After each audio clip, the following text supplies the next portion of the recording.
السلام علیکم۔ جلال الدین سیوطی نے لکھا ہے کہ آپ کی بیوی جعدہ بنت اشعث نے آپ رضی اللہ عنہ کو یزید بن امیر معاویہ کے بہکانے پر زہر دیا، کیونکہ یزید بن امیر معاویہ نے پوشیدہ طور پر جعدہ سے کہلا بھیجا تھا کہ اگر تم امام حسن رضی اللہ تعالی عنہ کو زہر دے کر مار ڈالو گی تو میں تم سے نکاح کر لوں گا۔ چنانچہ جعدہ نے آپ کو زہر دے دیا تو آپ کی بے چینی دیکھ کر حضرت امام حسین رضی اللہ تعالی عنہ نے سمجھ لیا کہ آپ کو زہر دے دیا گیا ہے۔ چنانچہ آپ نے ہزار چاہا کہ آپ یہ بتلا دیں جس پر آپ کو شبہ ہو تاکہ میں اس سے اس ظلم کا انتقام لوں، لیکن حضرت امام حسن رضی اللہ تعالی عنہ نے سوائے اس کے اور کچھ نہ فرمایا۔ میرے بھائی، جس پر میرا شبہ ہے اگر وہی شخص میرا قاتل ہے تو خدا اس سے سخت انتقام لینے والا ہے، ورنہ میرے واسطے کسی کے ہاتھ سے کوئی قتل کیوں ہو؟ دنیا ایک خواب ہے، بس اس کو چھوڑ ہی دینا چاہیے تاکہ خدا کا دیدار نصیب ہو۔ حضرت امام حسن رضی اللہ تعالی عنہ صبر و شکر کا مجسم نمونہ تھے اور نہایت رحم دل، متین اور با اخلاق تھے۔ ہشام بن محمد سے روایت ہے کہ حضرت امام حسن رضی اللہ تعالی عنہ کو امیر معاویہ رضی اللہ 1,00,000 سالانہ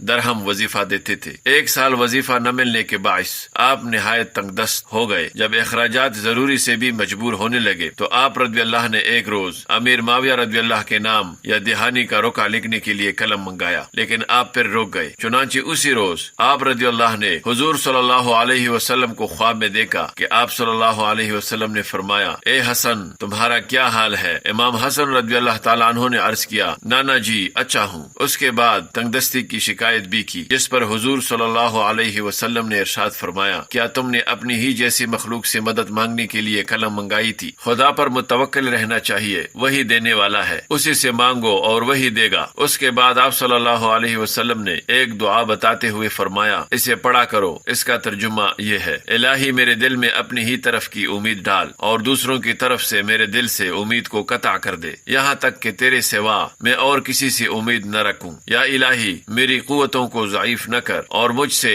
میرے عملوں کو کم نہ کر اور مجھ سے کسی دوسرے سے سوال نہ کروا، اور میرے دل میں وہی یقین ڈال جو اولین آخرین کو عطا فرمائے ہیں۔ الہی مجھے اپنا خاص بندہ بنا لے۔ چنانچہ حضرت امام حسن رضی اللہ کو یہ دعا پڑھتے ہوئے ابھی 1 ہفتہ بھی نہ گزرنے پایا تھا کہ امیر معاویہ رضی اللہ نے ان کے پاس 5 لاکھ درہم بیچ دیے۔ حضرت امام حسن رضی اللہ تعالیٰ عنہ کا قول ہے، جو خدا سے دعا مانگتا ہے خدا اس کو مایوس نہیں کرتا، اور خدا اپنے یاد کرنے والے کو کبھی نہیں بھولتا۔ عبداللہ سے روایت ہے کہ حضرت امام حسن رضی اللہ تعالیٰ عنہ نے فرمایا تھا کہ مجھے حضور صلی اللہ علیہ وسلم کے پاس دفن ہونے کی اجازت حضرت عائشہ رضی اللہ عنہا سے طلب کرنا، اگر وہ اجازت دیں تو مجھے نانا کے پہلو میں دفن کرنا۔ چنانچہ حضرت امام حسین رضی اللہ نے حضرت عائشہ رضی اللہ عنہا سے دریافت کیا، آپ نے اجازت دے دی، لیکن مروان نے منع کر دیا۔ اس پر حضرت امام حسین رضی اللہ اور آپ کے ساتھی مسلح ہو کر مروان کی طرف چلے کہ حضرت ابو ہریرہ رضی اللہ تعالی عنہ نے آپ کو روک دیا۔ آخر حضرت امام حسن رضی اللہ تعالی عنہ کو آپ کی والدہ محترمہ حضرت فاطمہ الزہرا رضی اللہ تعالی عنہا کے پاس دفن کیا گیا۔ حضرت امام حسن رضی اللہ تعالی عنہ کی شہادت کا حضرت امام حسین رضی اللہ تعالی عنہ کو بہت صدمہ ہوا، اور اسی صدمے سے